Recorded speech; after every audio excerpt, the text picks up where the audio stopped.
तो गांधी है। मैं पाजा फाउंडेशन का अध्यक्ष हूँ, सेवानिवृत्त शिक्षक हूँ और एक सामाजिक कार्यकर्ता हूँ। आज आपको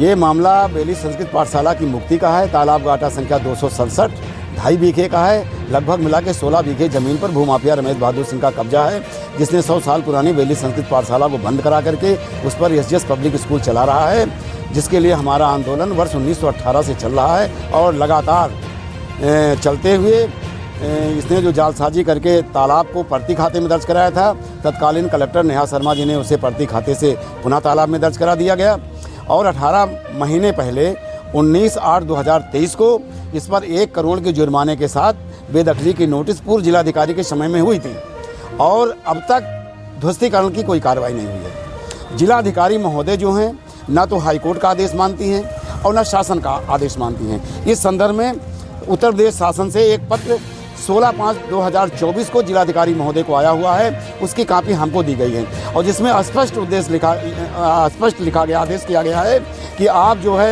जो हाई कोर्ट ने आदेश किया है 2014 में तालाबों और चरागाहों को खाली करने के लिए, उस हाई कोर्ट के आदेश के अनुक्रम में आप इस पर कार्रवाई करें, तालाब खाली कराएं। लेकिन जिलाधिकारी मौन है। हम इनसे कई बार मिल चुके हैं, प्रार्थना पत्र दे चुके हैं, वादा करती हैं, लेकिन कोई कार्रवाई नहीं हो रही है। इस संबंध में मंडलायुक्त ने भी कोई आदेश पारित किया था, अपर सचिव की तरफ से कोई आदेश? जी, अपर मुख्य सचिव राजस्व का तो वही पत्र है। उन्होंने सीधे कहा कि हाईकोर्ट के आदेश के अनुक्रम में तालाब खाली कराएं। मंडलायुक्त महोदय ने 2 बार कहा, पूरे जिला प्रशासन के सामने बचत भवन की मीटिंग में कहा कि अगर यह तालाब दर्ज है तो उसको तुरंत आप खाली कराइए, लेकिन जिलाधिकारी महोदय मौन है। 21 दबाव में है और क्यों नहीं खाली करा रही हैं? किसी गाँव में 2 फुट तालाब पर कब्जा है तो उसका मकान गिराया जा रहा है और यहाँ 2.5 बीघे तालाब पर भूमाफिया का कब्जा है और शान से विद्यालय चल रहा है, कोई कार्रवाई नहीं हो रही है। अच्छा, अभी योगी आदित्यनाथ जी का एक बयान भी वायरल हुआ था जिसमें उन्होंने कहा था गरीब के आवाज़ को न छेड़ा जाए। अगर कहीं ऐसा कोई कब्जा पाया जाता है जो सरकारी भूमि पर है जी, तो उसमें उसके बराबर उसकी जगह दूसरी जगह पुनर्वास की व्यवस्था की जाए, उसके बाद उसकी अनुमति से, सहमति से उसको गिराया जाए। जी, क्या कहना चाहते हैं? मेरा ये कहना है, ये गरीबों के लिए योगी आदित्यनाथ जी माननीय मुख्यमंत्री जी की बहुत अच्छी स्कीम थी कि अगर किसी का सरकारी ज़मीन पर कब्जा है तो उसके बदले में ज़मीन दे करके वो उस पर अधिकार पा सकता है। और रमेश बहादुर सिंह को भी यही मंडलायुक्त ने कहा कि यदि ये 16 बीघा ज़मीन दे दें तो इनका विद्यालय चलने दिया जाए। उन्होंने 16 बीघे ज़मीन देने से मना कर दिया, कहा मेरे पास नहीं है। उसके बावजूद भी ये विद्यालय चल रहा, 18 महीने से खाली नहीं हुआ, नोटिस जारी होने के बाद।